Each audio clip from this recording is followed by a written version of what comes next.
slides. So the first one is going to be the general observation and narrative, which is about 1 minute to 3 minutes.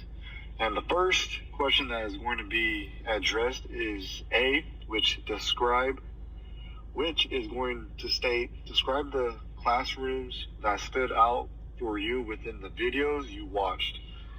Well, with the videos I watched, the one that stood out the most was going to be in one of the modules that we did in classroom management. This one stood out because it really went into depth with how we should approach our classroom in teaching, because it notifies us to acknowledge that the students, we need to get their attention and make sure they are fully understanding the instructions that are getting transferred or explained to them. For example, in this clip right here,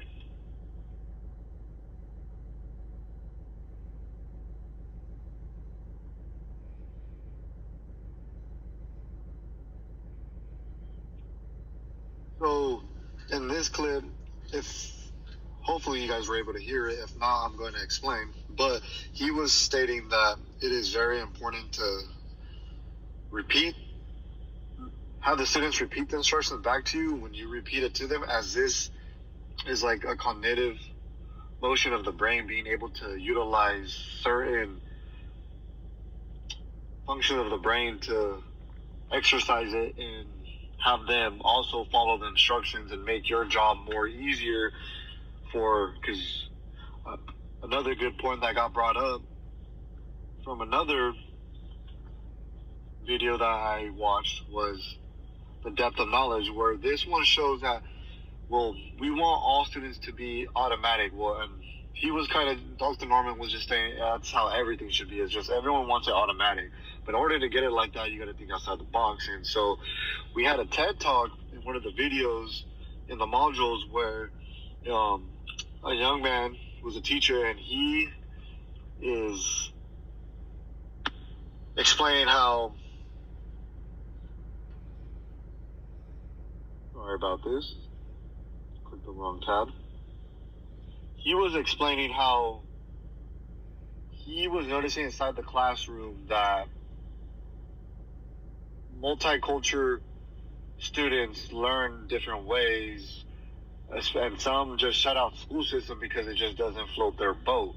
And in other words, that's not just for them. Doesn't mean that they are illiterate or not very smart. I don't think it's proper to use that word, but my apologies. I think it's not the best if low-income students are treated like that, because it's not the case. It doesn't matter economically. Your background determines how smart you are or how you produce yourself as a student. So that was one thing that stood out to me in the TED Talk and in the classroom as well, because even with the 45 hours, I did notice certain students, because it was the classroom for the history AP classroom that I was observing, not on top of the videos in our modules, but the video in real life person, I did notice that students did tend to learn in different ways. But if you were to engage in the students, for example,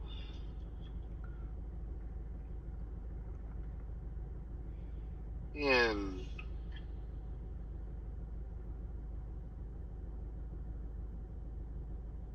one of our modules on the podcast with the male teacher and female teacher, they were exploiting how it is special to be able to interact with these students on a personal level, but just on a personal level where you are the teacher professional, but you are using other ideas culturally and like not trying to like copyright and using different types of generation and new hip hop, or just the trends, just implementing all of that in order to get all student behavior to be able to interact with each other. And so those, throughout the videos, those stood out the most to me, and that was a thing that also stood out to me in the real life classroom, also observing. But this video, the classroom management videos, was very helpful.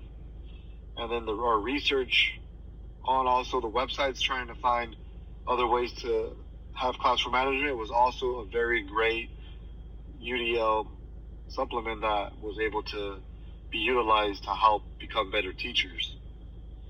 So here, we go into here where I just show some observations where I took some pictures, and you can tell how the classroom looks. She set it up in a way where the classroom is set up as like a college professor discussion room board type feeling, so the students feel more engaged and they feel part of the lesson being taught, and just the classroom culture and the classroom management, just having the vibes where the students feel they can learn.